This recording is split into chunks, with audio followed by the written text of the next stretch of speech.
Hello, everybody, and welcome back to our banned book club series at the Context Studio, where we read like freedom depends on it. I am so excited to have you guys here.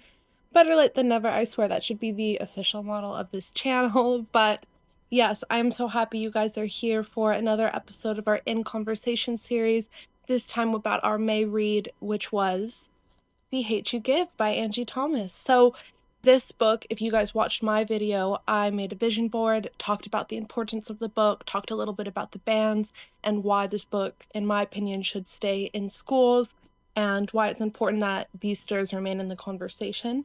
And I am so excited this week to be joined by an expert on this topic, and I could not think of anybody better than Dr. Junior Smart, OBE. So he is, oh my gosh, where do I even start?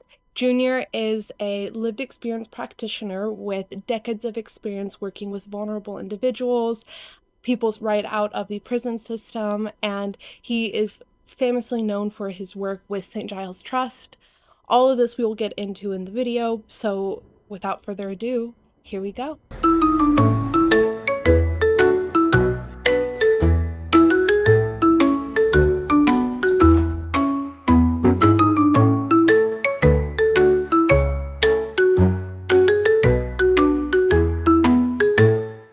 So Junior, thank you so much for being here with us today. I am so excited.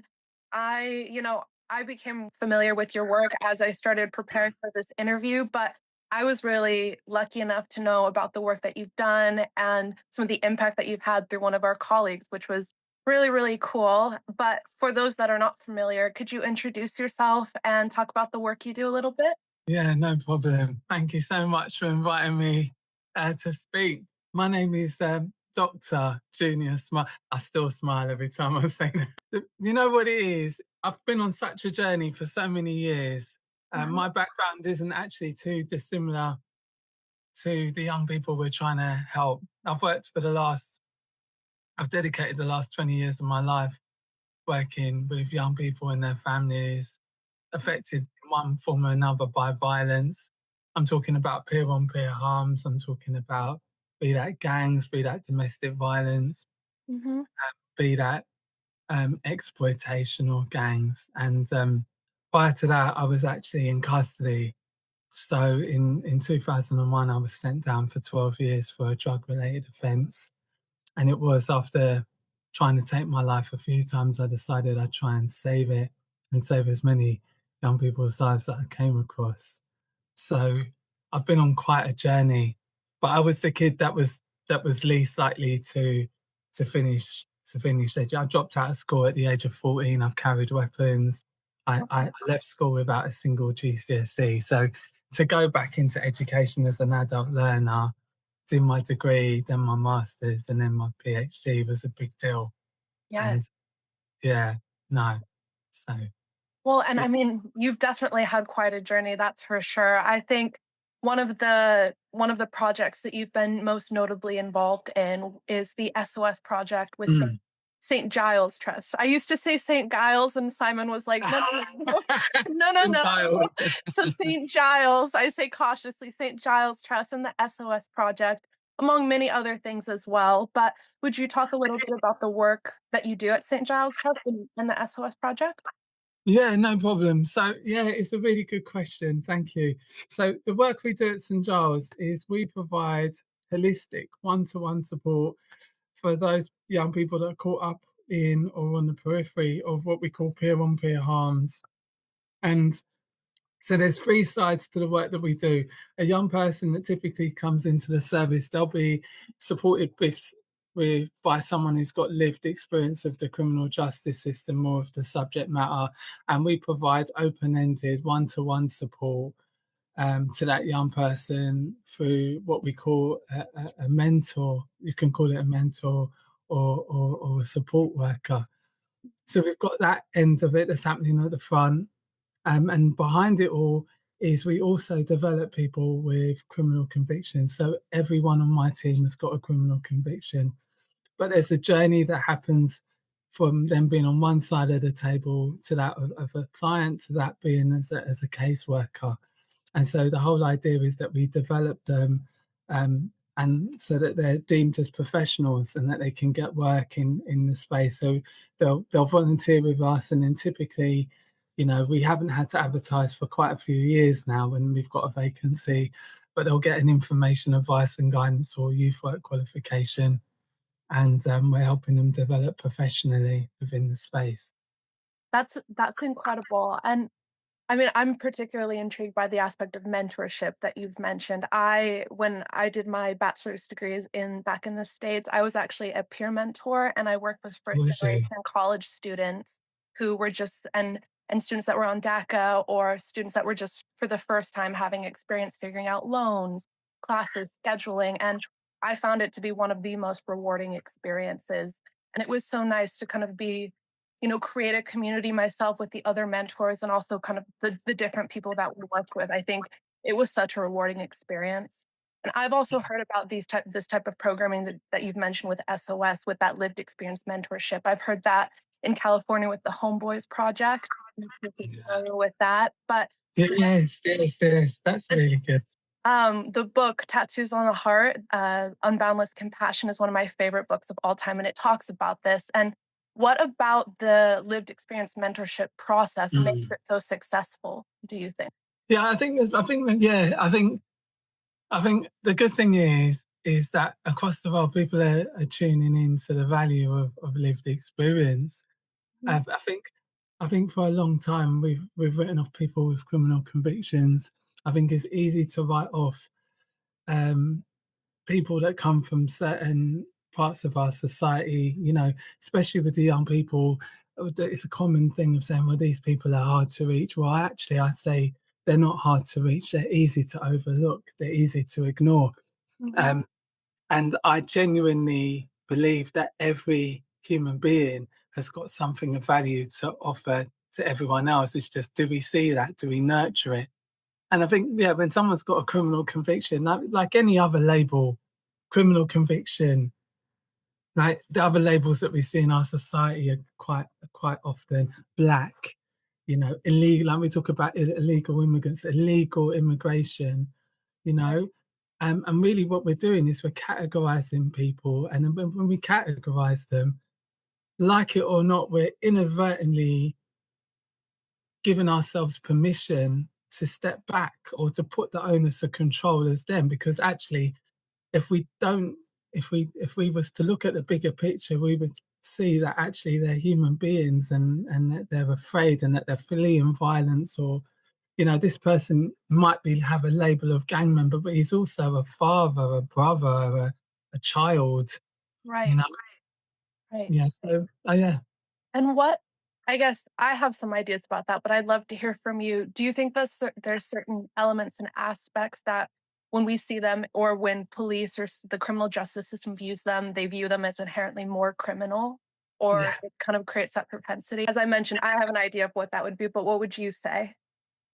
Yeah, no, I think it's yeah, and you can see it in the way adultification, it disproportionately affects certain groups of our society, and we know that because in the UK, in for example in the US, look at how they divide that the Hispanics, they come up with labels for each type. We've got to see that it's our jobs as human beings, I think, to see the human being behind the label. And I think yeah, it's such a big deal. Like, look at the stop and search statistics. Look at the harm caused. Like often in our spaces as well, we hear it's just one of those types of families. Like the labels are banded around quite often when we're talking about human beings affected by serious violence, exploitation, the criminal justice system, even trauma Hmm. you know. So yeah, I think it's really important. And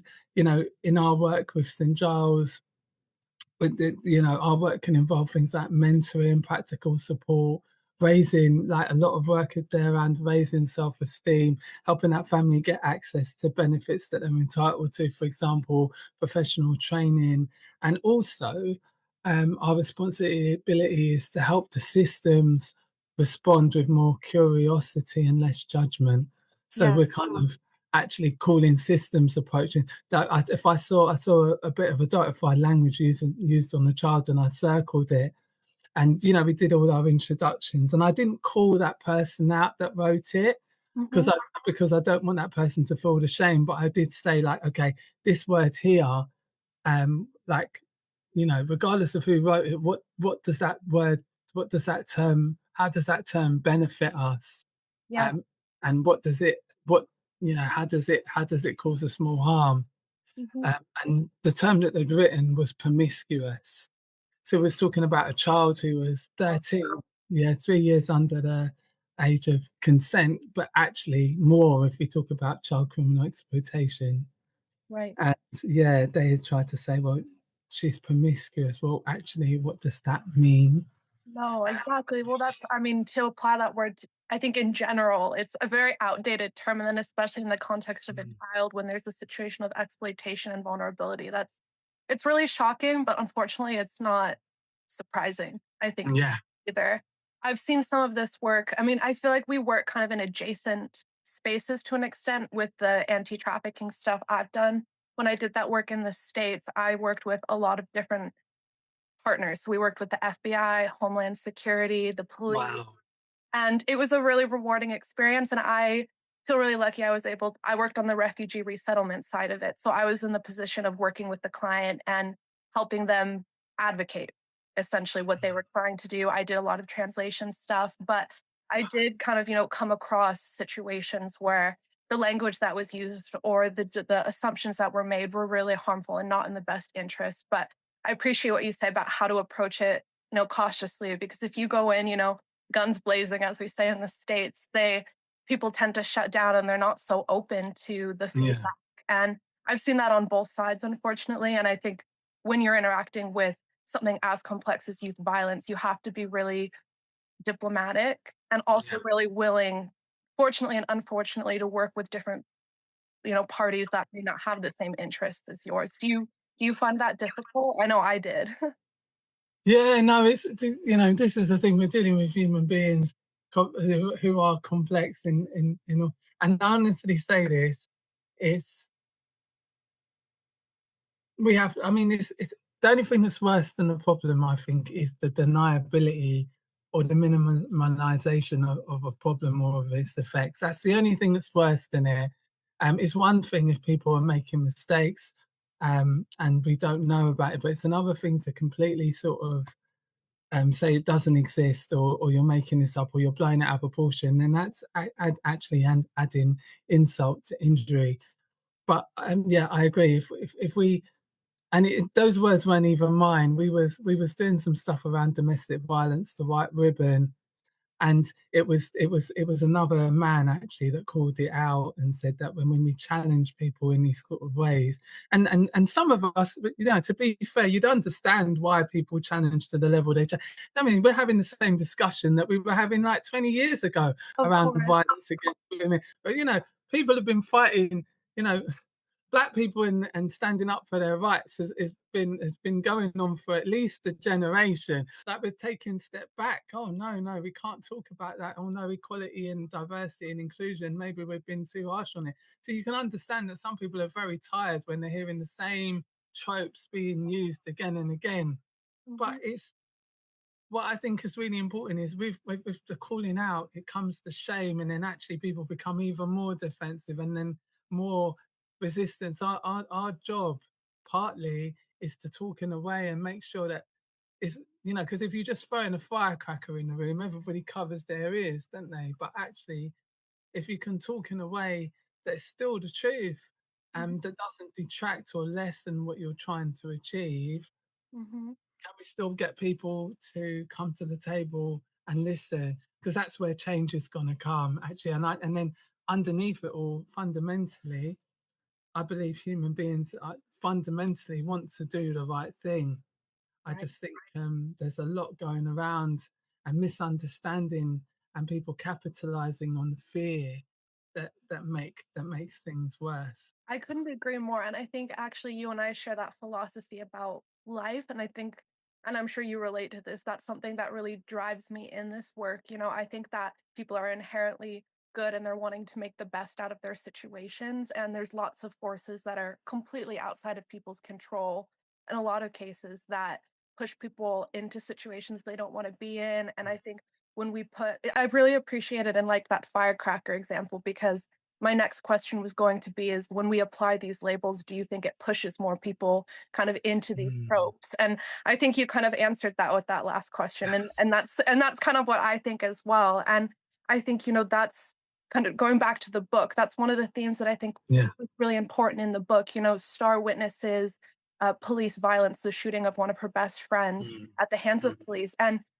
it's not necessarily or even the first time that she's witnessed violence. When she was a child, she sees her best friend shot in a drive-by shooting within her community. So she has these two kind of polarizing yet equally traumatizing and violent experiences in her life, Yeah. and then has to go out in this world and hear at her prep school that's predominantly white, the narratives of, oh, he was just a drug dealer, then going back home and finding out he was dealing drugs, but it's because his mom had a drug debt that he had to pay off, Mm. and he was in a situation of debt bondage, which I wanna talk about later. But those themes in the book, I know in my experience, I've seen things like this in work constantly, almost every day. What have you witnessed in your work that you feel like could parallel to those stories, considering it's a fictional one?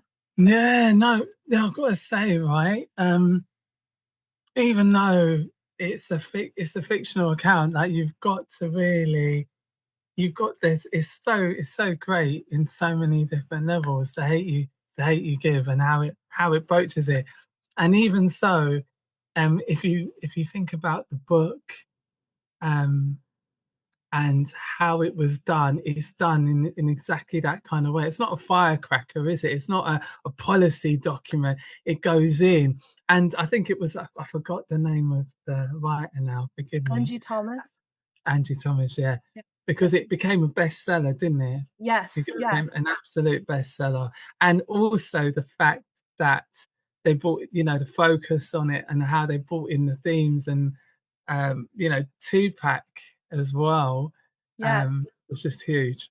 I thought one of the things that it captures so well is that young people are not just dealing with one incident. Like so, Star, she deals with grief, fear, identity, code switching. I think she talks about, isn't she? yes, Yeah, and the pressure of whether the world will believe, but also the distortion of it.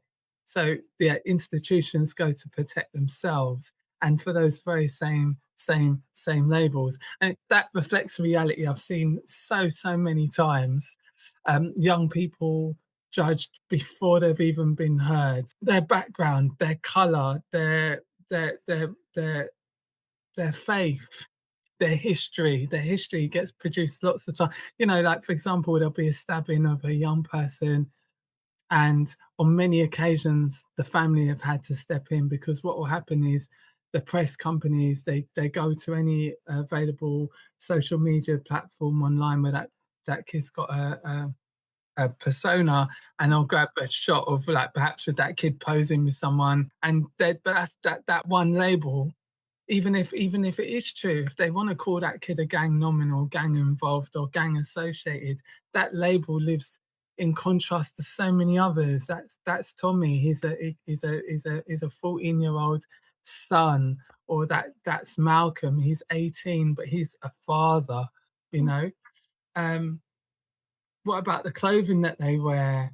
What about their previous contact with the police? Oh, he's been stopped and searched for drugs. And you look through it, and actually, the kids had like a small amount of cannabis. Like immediately, like in our world, that's bad, but not so bad. But in the eyes of the press, well, that makes that child a criminal. Would you want that to be the case? And right, then equally, the language that gets passed between services stays.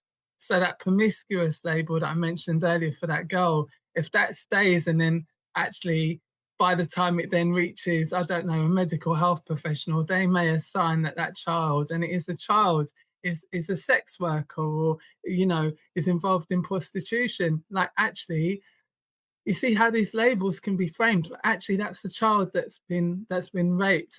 A social workers put it down because they can't understand why the child, like, or they haven't got the time or the space to sit down and understand what's driving that child. Mhm. So rather than address the bigger picture, that promiscuous just as shorthand, but you see that that label can be interpreted in so many different ways by different organisations. The problem is young people are disbelieved before they even speak. How early do you think Yeah. systems began to label young people as threats and criminals instead of children? Okay. I genuinely believe that we monsterize that which we don't understand. Okay. Um, I'm a father. My son, my youngest boy, is neurodiverse. He's been he actually at the age of 4 he was excluded from mainstream education and placed in a pupil referral unit. Everyone knows that like if you met one autistic child, you've met one autistic child. Neurodiverse affects children in all sorts of different ways. And even though he went to a very specialized school, ultimately what they wanted was conformity.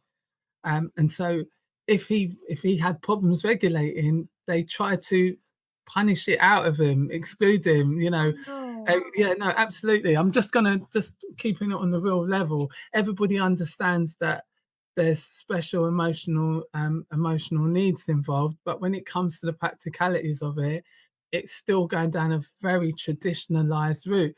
And what made me think about it was how many of those children did I grow up with as kids that had neurodiverse issues and they were being excluded.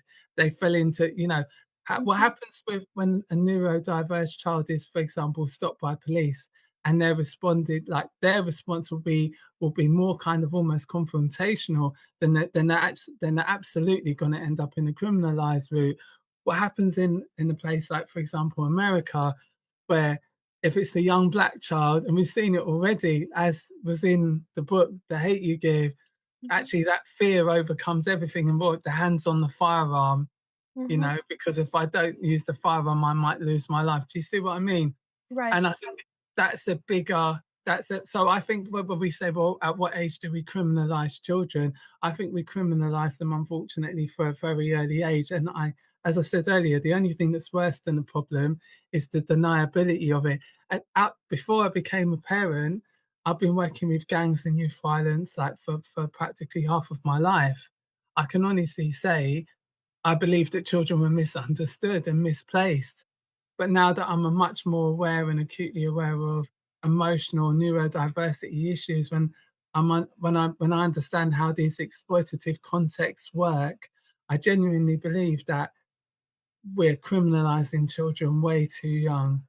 And even if we know that there's a wider issue around them, it's almost as if it's better that we blame them than it is that we try to tackle a bigger issue. Well, and that leads perfectly to that second part of the question is why do you think society is so resistant to talking about the surrounding issues and they're more comfortable just saying this they're criminal or they deserve punishment or they should be ostracized because that's a lot of what happened. Yeah. No, crime gives us someone to blame. Conditions actually force us to take responsibility, make no bones about it. And I think because crime gives society someone to blame, we can vilify someone, and it almost fits in with our fantasies and the stuff that we digest in all sorts of capacities, isn't it? If there's a hero, then there has to be a villain, and you know the villain has to operate in a very villainous way, and it just fits that kind of idea, you know. And even if you think about like using discourse analysis, the language that's used, perpetrator, criminal, everything is kind of finalized. Mhm. and and the reason why I'm going to say this to you, Jenna, is I think the reason why we're more comfortable discussing crime than the conditions is because if we talked about the conditions, well, then actually it forces us as a society to actually look in the mirror, doesn't it? Is it not easier to talk about knives and gangs and people that are involved at the front end than it is to talk about poverty, racism, school exclusion. You know, the police can't hide behind a few bad apples if we acknowledge that actually institutions such as the police and even some of our health services are going to be racist, are going to be have a level of racism, a level of prejudice there. What about the housing? Who gets what housing? Thinking about the issues that we had in Africa and South Africa, um, what does that mean about the services that we've been cutting, youth services? What about the communities that we've been neglecting for years? If we'd have to deal with those sorts of issues, we'd have to force ourselves to do something about it. But no, if it's just that criminal, if we just talk about the final act, we don't have to think about that. And the problem with that is a form of deniability, and that means that we won't have to do anything about something we've neglected for years. So I was saying how people often think about gangs in terms of violence, and that's what's really harmful about the label of it because it neglects the vulnerability that's associated to that. And some of the vulnerability that's associated to that is Mm, exploitation, at least in the mm, context of the work that I've seen, and also in the context of this book where Khalil was in a situation of debt bondage, paying mhm, off his mother's drug debt. And that's why he was kind of, the police were aware of him and I guess, part of the escalation of what led to the events. In your work, have you seen people trapped in similar situations of exploitation? And mm. could you also define what debt bondage is for listeners that are not familiar? Yeah. Okay. So maybe the best way to do this is to start with the debt bondage, what it is. Cool. Okay. Okay. So debt bondage, I think, is one of the most misunderstood parts of exploitation. So it's basically a young a young person, any young person who, if they're stopped and searched and the drugs are found to seized. Equally, young people can be set up for drug debts. So any drugs that are lost can create a drug debt. Any and in fact, under some gang leaders, it can also be a case of if you're working for them and you miss a phone call, that can create a drug debt because the elder will say, well, actually, that phone call was worth £200. The thing about uh, debt bondage is within things like county lines and drug networks and the groups that operate these drug networks is debt bondage is a form of criminal exploitation, but it's also it's a mandatory part. It's a staple diet, yeah. Because you can't run a drugs network and basically have everyone paid fairly. It just doesn't work. And we've done this in schools. We've gone in there, said to a kid like, pick out all of your friends, the people you trust the most. We've given them a stash of say £10,000. Now you can flip it, but the problem is if you've got 10 people, that when you flip the drugs, you don't end up with that amount times 10. You end up with one amount of money. And ultimately, if you're taking the risk, you're going to want to take the majority of the money. So how exploitation and drugs debt bondage comes out of this is the elders quickly realized, well, it's better if people are working for us for free. And so what they can do is they can set a young person up. They'll say, right, here's a bag. Go and meet my friend at the train station, and I'll sort you out some money. And then at the same time, they call up their other friends. You see that kid? Grab that bag. Make sure I see blood. So ultimately, a young person could be told that they owe money for drugs, food, even. You know, like I've fed you, I've put food on your table for the last couple of weeks. Do you think that all came for free? It could be drugs. You know, like a young kid, come on, like let's have a little bun up. Get that kid all like is enjoying the weed or whatever we're taking. But hang on a second, did you think that that was free? Or equally, like I just said, it can be something that's lost or stolen. Sometimes the debt is real, sometimes it's exaggerated. So a £10 draw turns into £100. And sometimes, like I said, it can be set up by the same group. So that's a manufactured debt. But the problem is regardless of that, debt bondage is backed up with coercion and fear. So it's not something that that kid can just say, right, you know what, I'm off now, everyone, bye, or I haven't got the means to pay it. Like, actually, they're gonna have to pay it. And sometimes these people will, you know, they'll have they'll they'll be happy to take their anger and their frustration and cause blood over something for just the sake of it. And the problem is, from the outside, it might look like this child's completely participating, completely a willing participant in this. But in the inside, it can feel like captivity. It can be really, really scary because, like, who do you go to? You know, for example, because, you know, earlier on today, actually, I was delivering a session and they were saying to me, well, if that kid's being given drugs to carry, why don't they just talk to the police about it? And I was like, but you've got to understand, what's that going to actually work out like? A kid goes into a police station with drugs in the bag and say, well, I'm being forced to carry these drugs. What do you think's actually going to happen to that kid? Well, firstly, that kid might be criminalized. After all, he's carrying drugs, he's breaking the law. And then secondly, whatever he says will be deemed as a grasp by the very people that are recruiting him. So his or her life will be will be tarnished. It'll be targeted. And it's even worse if it's a girl, because the girl might be told that she has to sleep with the parts with people from the crew in order to pay off that debt. And Wow. again, that's something that can't be just talked about to a parent or to a teacher. It'd be huge. Right, right. Well, yeah, I mean it's so layered and complex. So Mm. how does early intervention happen? Like how, or just intervention in general? Because if the young people in these situations don't feel like they can talk to people, they don't feel like they have community support. And I think oftentimes it's not just about support, but it's about contextual support that's sensitive, culturally specific, and somebody that they feel really will understand what's going on. How do you work around that, like with the SOS project or even just in some of Mm. the other work that you've done? Yeah, no, thank you. No, it's a really important thing to say. I think meaningful intervention, it starts way before the crisis. Like, pound for pound, prevention absolutely overcomes the costs that are involved around the criminalisation costs and incarceration costs and everything else.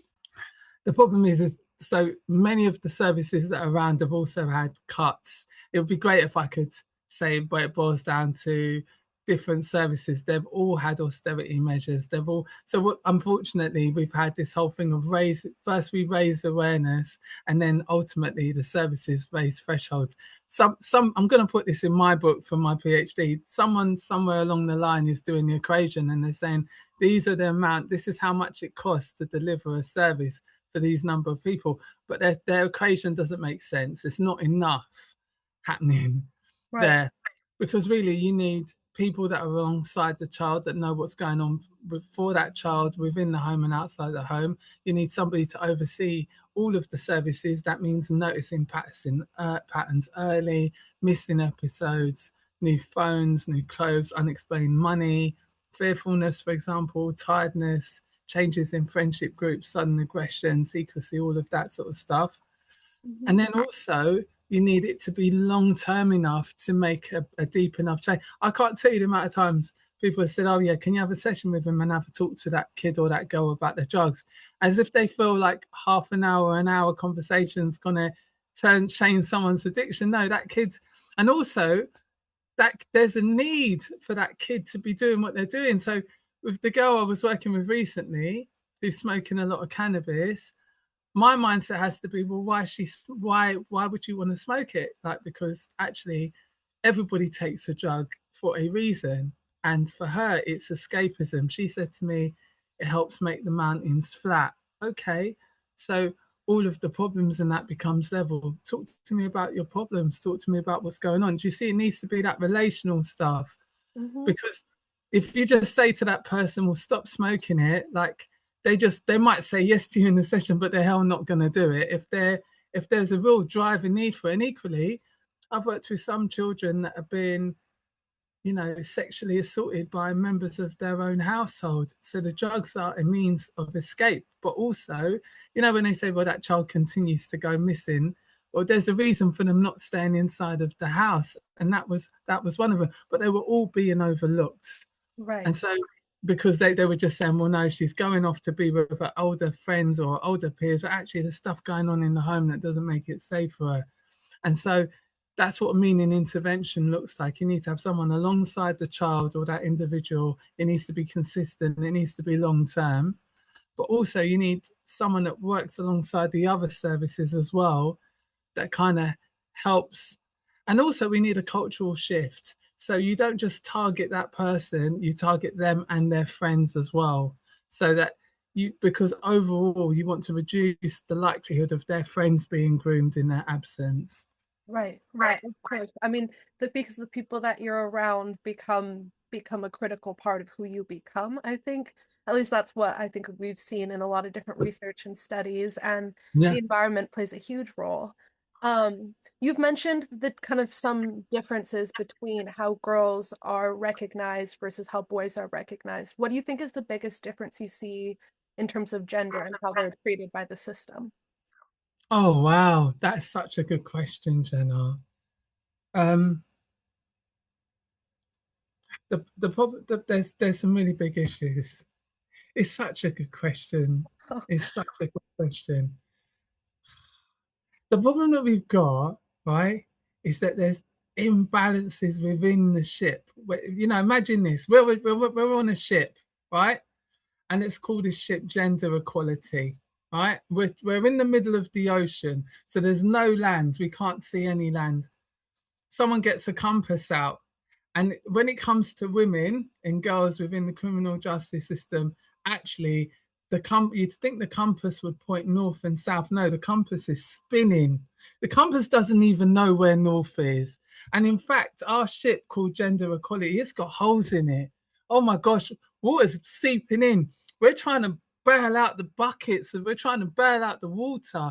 There's more water coming in more directions than we can actually do anything about. Do you get my metaphor? There's so Yeah. many inequalities in the ship that we don't even know where north and south is. Like women have been fighting for equalities for such a long time, and that in the like I don't know. We used to have this talking clock where you could dial up 1, 2, 3, and it would tell you the time, and it would say the time sponsored by Accurist is blah blah blah. Well, the time sponsored by Gender Equality is. Do you Right. see what? That's what I'm saying. Because right now we've had cases where girls, we've criminalized. It should be a criminal act to rape someone. Society has practically decriminalized it by the numbers that actually make it to court. We see girls. I'm going into meetings and people are still saying that women and girls are at the cause. They've got the agency involved in this, but we know this. No research in this country has shown that girls are actually leading the county line. Yeah, so for all the talk of, because people watch a lot of Netflix documentaries based on other countries, the Italians, the Spanish, yeah, where there might be women of power behind the closed doors. What we still largely see here is there aren't any county lines being run by girls or women.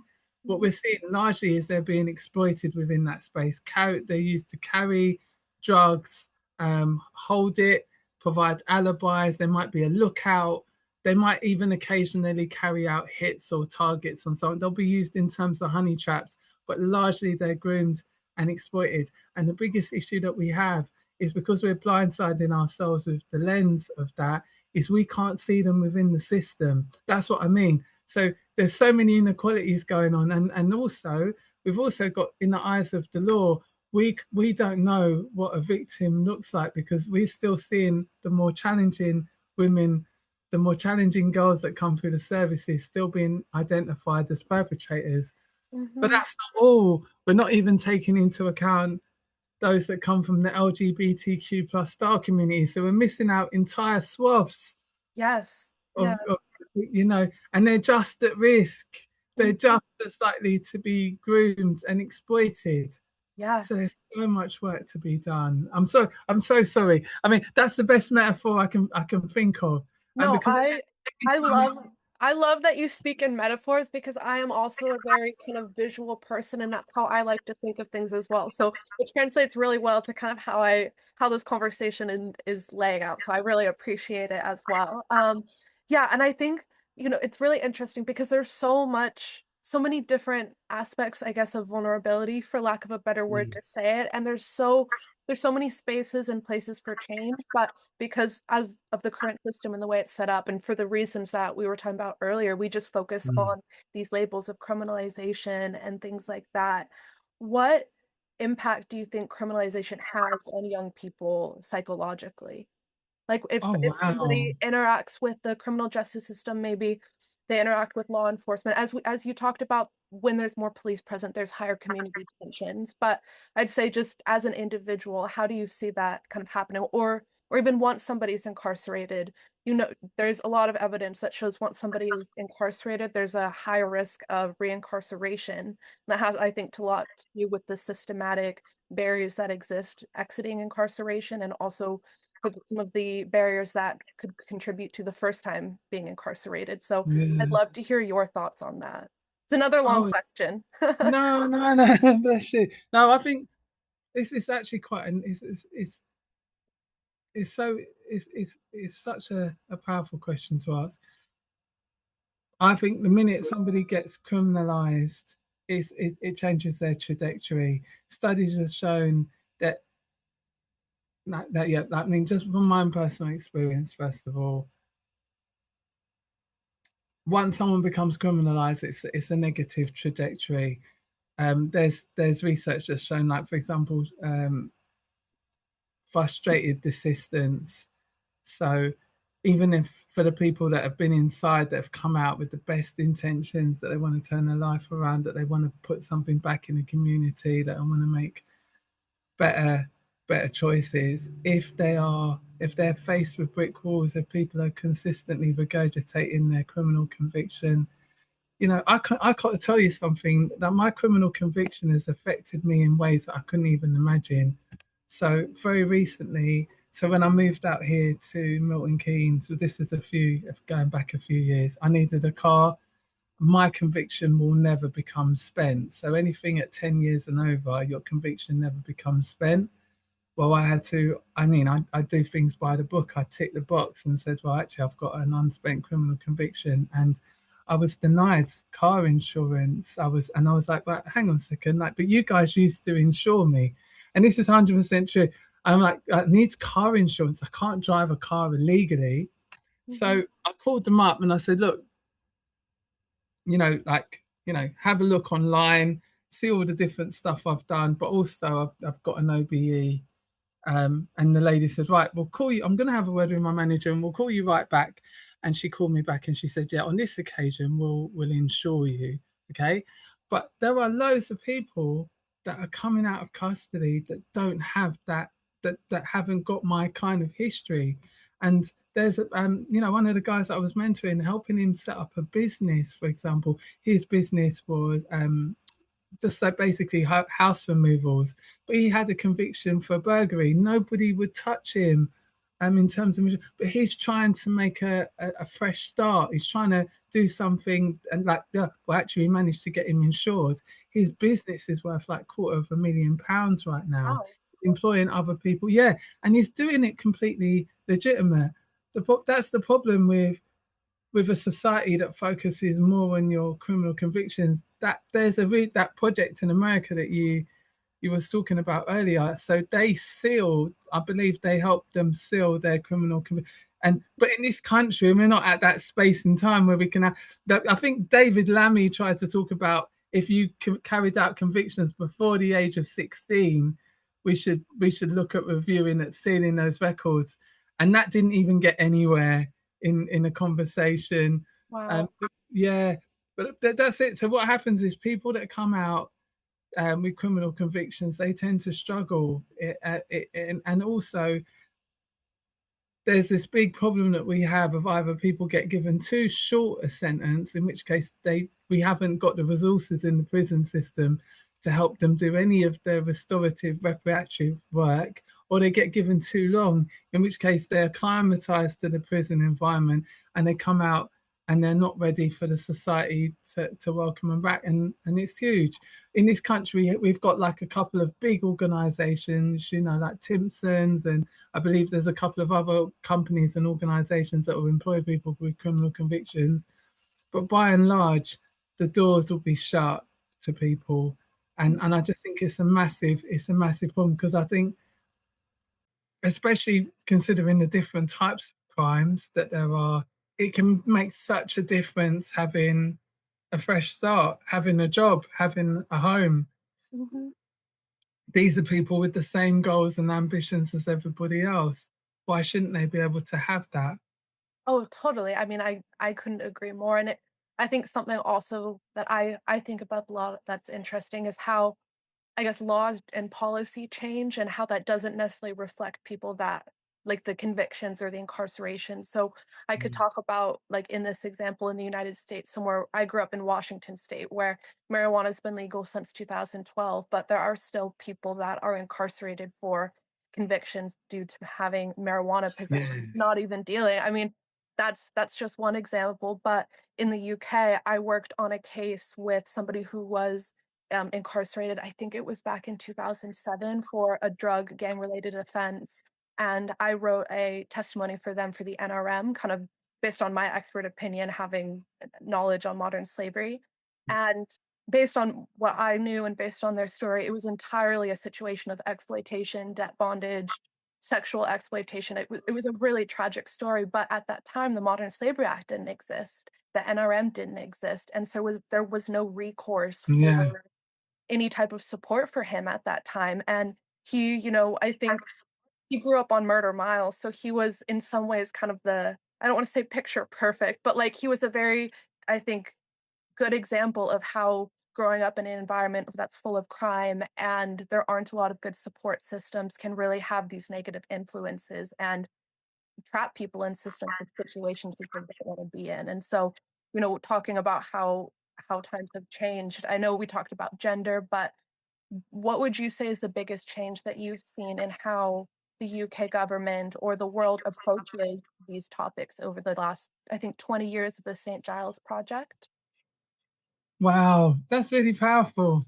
And I love what you did. I think that's really, yeah. You know, I had that.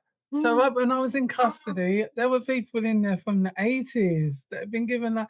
And don't you think it's bizarre if they changed the law?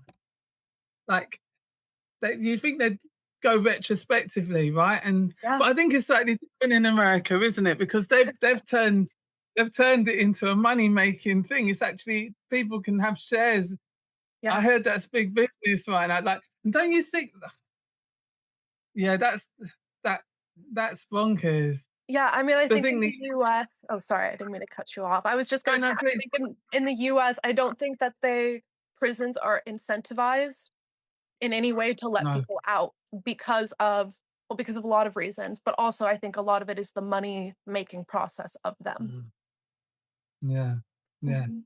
yeah, Mhm. absolutely. Private state, private owned, and yeah, you like, yeah, yeah. I thought it was. I think it was shocking. I was reading about them. Like, you can take shares out in the organizations that run the prisons, Mhm. and that's insane. That's Mhm. absolutely insane. But yeah, no, um, yeah, yeah. I feel like I could listen to you all day. It's a great work that you did. Fantastic. Oh, Absolutely. thank you, thank you. Yeah, I'm so excited that we're having this conversation, and I'm really happy that you made the time to speak with me. I know you're so busy. I guess maybe we'll move into the last section because I feel again, I'm like I could totally talk to you forever about well. So, So, um, The Hate You Give has faced challenges and bans in some schools because of the discussion about race, policing, and violence. Why do you think books like this and stories like this make people uncomfortable? it's such a good question. I love it. I think it's because it forces people to sit with truths that they may very well prefer to avoid, and also it doesn't fit with the narrative. Obviously, I don't know how much of it was down to the prevailing um, I wouldn't say government in America, is it? Because it's like it's sort of like it's a presidential sort of thing, isn't it? But Yeah. race, I mean, like race, policing, violence, grief, inequality, I think they're not really comfortable subjects anywhere. Mhm. um, but they're necessary. And I think the feeling a bit of discomfort is not the same as harm. I also think about the context of when it was released, which was a huge time. We're talking about, am I right with remembering, did it come out around the time of like the Black Lives Matter and you had that Just before, just before. just Yeah. before? So Mhm. it really was. I mean, and the thing is, it's how it was written and like, yeah, Mhm. who like, I know a lot of, so I grew up, so my background, I grew up on Tupac, sure. As a young black man, right? There wasn't a lot that I could identify with, so when it came to the music, and I'm gonna mention a few, and I don't mean it in a disrespectful way to anyone, but like Will Smith was amazing, but he was kind of popcorn. He never really swore or anything. There weren't many people that I could identify with that owned their blackness. And also at the same time, there was a lot of injustices that I saw. So we had Stephen Lawrence. We didn't have as many.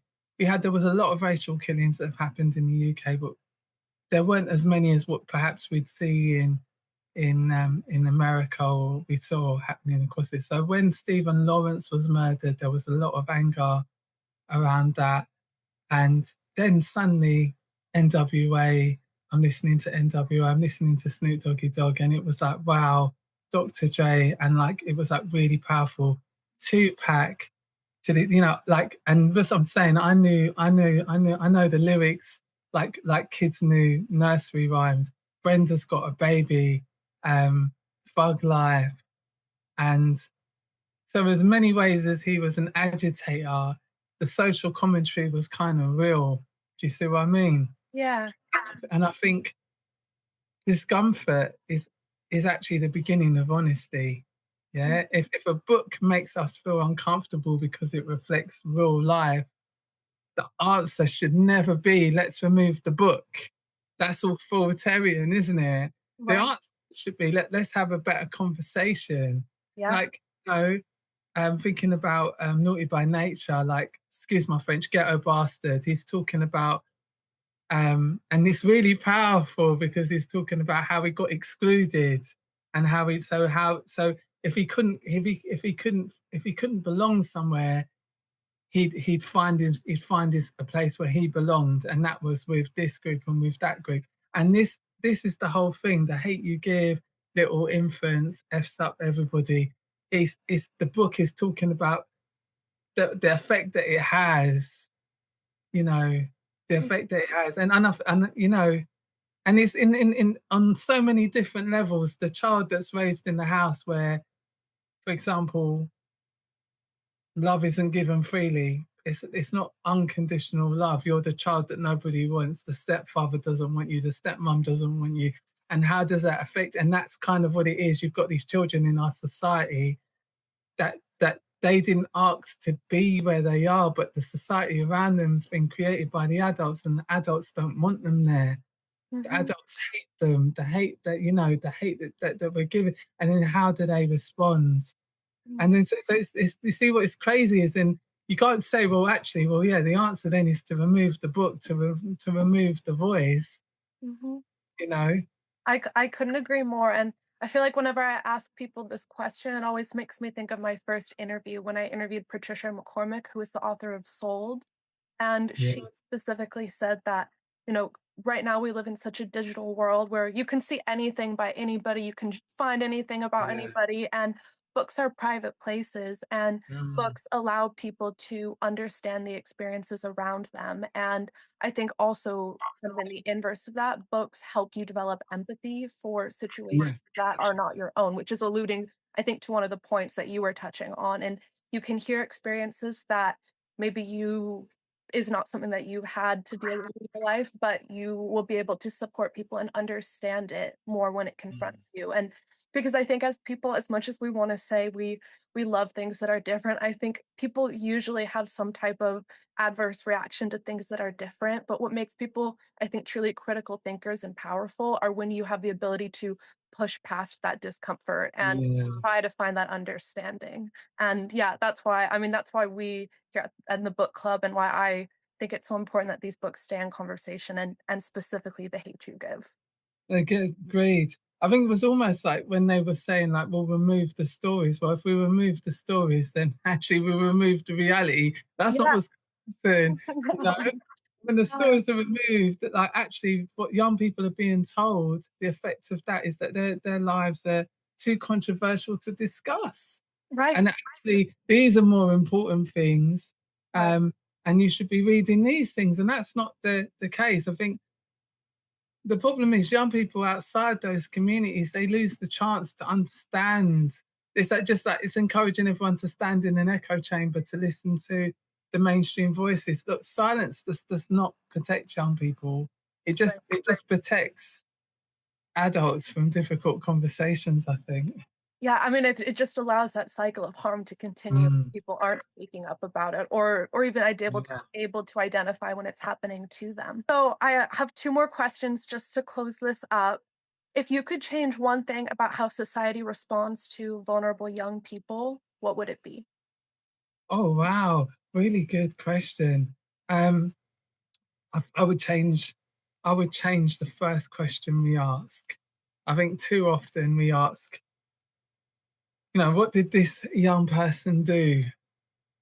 Instead of asking what happened to them, who had access to them, what were they afraid of, who was protecting them, um, and what did the systems miss? I think that one shift would change how we understand vulnerability, accountability, and prevention.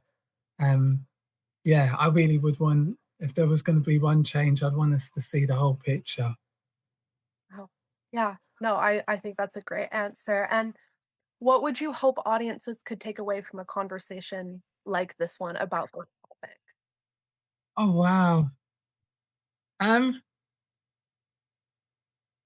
I'm gonna say listen without prejudice. Leave all of your preconceptions at the door. And yeah, just listen with a real open mind and hear everything. Because if what we've spoken about today has been so layered, Yeah, you know, it's been exactly, so layered. exactly. Um, I mean, I feel like we could have a whole hour-long conversation about each aspect of these types of systems and things like that. I mean, that's why mm, there's so much discussion, and that's I think that's also part of what I love about working in this space, honestly, is I think there's so many people all across different spaces, different work environments that really want to make a change and want good, mm. and it's so inspiring to be able to see that and also talk to people like you. Thank you so much for your time. I really, really appreciate this has been such an amazing conversation, and if I were to direct people to you or to learn more about your work, where should I send them? So there's two sides to it, if that's all right. Yeah. Um, you've got St Giles Trust, which is www.stgilestrust.org.uk. They are an incredible charity doing incredible work with young people and their families involved in any form of vulnerability. Check them out. They really are incredible. And I say that from the bottom. Of course, I would say that, but there was a really important thing. I was serving in custody. They came in to see me. There just isn't many organisations that did that. And I approached loads. I approached hundreds. I got sent lots of leaflets.